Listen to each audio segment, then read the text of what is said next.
Walang magnanakaw na Duterte. Nalulungkot ako. Nalulungkot ako. Pinagtutulong-tulungan nila ang mga Duterte. Hihingi ako ng permiso. Pinagtutulong-tulungan nila ang mga Duterte. Gusto nilang ibagsak.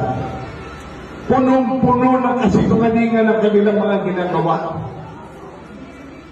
Gusto nga nila before Christmas nakasuhan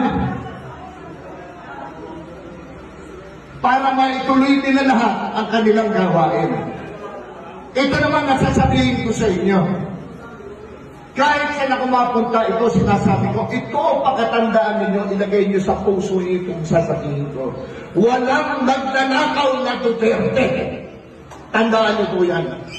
Kilala ko po ang mga Duterte. Kilala ko ang mga kabila.